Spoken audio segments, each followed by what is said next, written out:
Bridgerton Season 3 fans should be aware that the show may be put on hold. After focusing on Kate, Simone Ashley, and Anthony Jonathan Bailey in Season 2, Season 3 will deviate from the chronology of Julia Quinn's novel series, focusing on Penelope, Nicola Coughlan, and Colin's Luke Newton love story. However, until Lady Whistledown returns to keep us updated on the latest events, you may be looking for programs like Bridgerton to keep you occupied. Let's investigate. Sanditon is at the top of our list. When Bridgerton was first launched, online users couldn't stop talking about how it was basically a pulpier version of Sanditon. This debate raged on long after Bridgerton was released. The Regency-era drama follows Charlotte, Rose Williams, as she goes to Sanditon, a little seaside village where she meets Sydney, Theo James, with whom she immediately clashes in true Austenian fashion. The plot is based on Jane Austen's unfinished and last novel. Fans of the Bridgerton series will like many parts of this show, including the dramatic turns, the sensuous romance, and James's depiction of Sydney, a lovely but gloomy character. An interesting fact is that Sanditon's unexpected popularity following Bridgerton played a big factor in keeping the PBS series from being cancelled. Alice Picuro. Next, we have Harlots. Harlots is an excellent program to watch if you're a fan of the Bridgerton period but want something with a grittier tone. Margaret Wells, Samantha Morton, the series' heroine, owns a brothel and is the mother of 2 daughters. She relocates her firm to a more wealthy area of London in the hopes of attracting more rich clientele. This action pits her against a competing madame called Lydia Quigley, portrayed by Leslie Manville, who runs a high-class brothel catering mostly to rich patrons. Harlots has a lot of drama, including competition and romance, but the program is also notable for portraying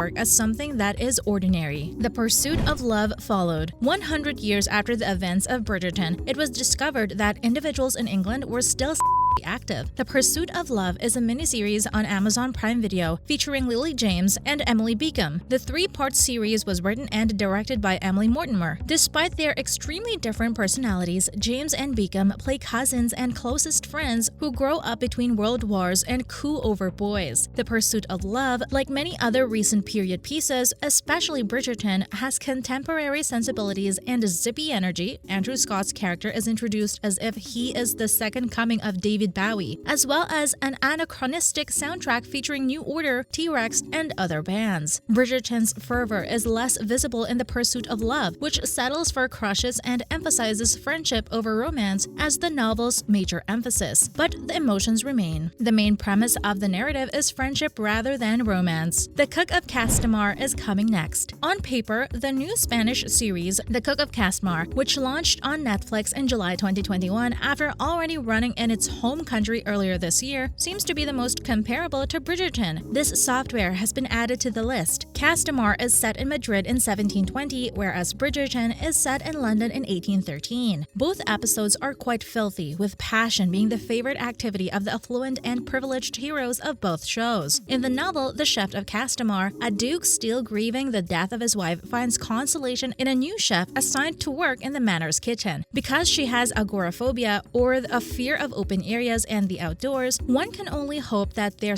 encounters take place inside. The Cook of Castamar has a lot less physical nudity than so if that's what you're looking for, you may be disappointed. However, there is a lot of book. Following that, The Great. The Great, which is accessible on Hulu, is a wonderful follow-up to Bridgerton, particularly if you like Bridgerton's strange humor. The series is written by Tony McNamara, who previously proved that historical works might be fun with his Oscar-nominated screenplay for the film The Favourite. It depicts a young Catherine the Great, Elle Fanning, as she is sent to Russia to marry Peter III or Nicholas Hoult, and eventually overthrows him and reigns on her own when her fantasies of a royally beautiful time are dashed. Catherine the Great's development is shown in the narrative. It's not as hot as Bridgerton, but it's a lot more entertaining, owing in part to Holt's depiction of the pampered doofus bro emperor in this picture. Following that, we have Outlander. If corsets and puffy shirts and the act of lustfully pulling them off in a fit of horniness get your juices flowing, Starz' Outlander's passionate romance is tough to beat. When the television version of Diana Gabaldon's novels premiered in 2014, devoted fans came to see pure chunk of hunk. Jamie Fraser, or Sam Hewen, a Scottish Highlander in the 1740s, holds World War II Dr. Claire Randall or Katrina Balfe in his arms and reenacts romance book cover pictures. You mean a 1740s World War II nurse? Outlander has some time-traveling sci-fi, since Claire and Jamie's relationship is not constrained by the space-time continuum. The whole series, so far, is accessible on Starz, with earlier seasons on Netflix. Gossip Girl is up next. Bridgerton is rife with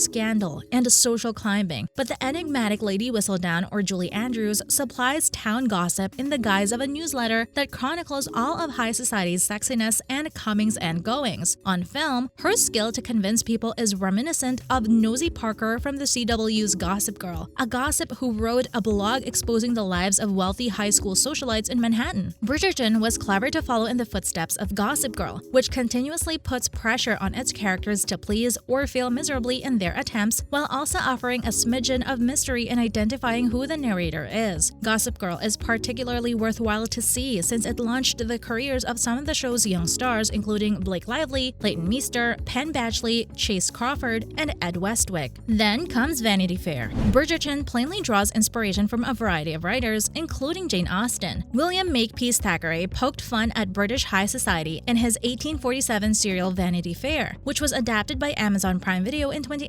as a humorous 7-episode series of the same name. Vanity Fair stars Olivia Cooke as Becky Sharp, a very intelligent and lovely young woman who appends every picture of what a lady should be at the time as she fights her way to the top. And Cooke is an absolute gem in the role. Becky's goals are muddled further when her boyfriend, leading man Tom Bateman, gets in the way. Following that, we have Dickinson. If Bridgerton was your first historical binge that wasn't choked by the stuffiness of the traditional old-timey drama, Dickinson on Apple TV Plus presents Emily Dickinson to today's millennials. Emily, or Haley Steinfeld, aspires to be a great writer against her conservative parents' expectations. Toby Huss and Jane Krakowski, the timeless narrative and period-appropriate costumes and locations are updated with contemporary music, full-on blasting melodies, not Bridgerton's stealth string quartet renditions, and vocabulary. I'm quite sure they didn't say stoked back then, revitalizing a genre previously reserved for the elderly. Death, Emily's romantic interest, is also played by Wiz Khalifa. After that is Gentleman Jack, another historical drama set in 1800s England. HBO's Gentleman Jack thankfully offers an alternative to the heteronormative romance and sexuality that dominates many of the other shows on our list. Suran Jones gives a poignant portrayal as Anne Lister, a real historical person who was a major landowner and industrialist. She is also a lesbian, and she pursues her fellow landowner Anne Walker, or Sophie Randall, in a series of cryptic letters that only she can interpret. The first season premiered on HBO in 2019, followed by the second and final season in 2022. Next, we have Poldark. Poldark is a sweeping British accented romance that airs on PBS. It features stunning sunsets, smashing waves on high cliffs, and horseback riding along several of its beaches. Poldark passes the requirements since it has all of these components. Poldark may show you a stunning guy with sculpted muscles stepping out of the water naked. Aidan Quinn portrays Captain Ross Poldark, an American Revolutionary War veteran who returns to Cornwall after being presumed killed in action to discover that his love has married his cousin,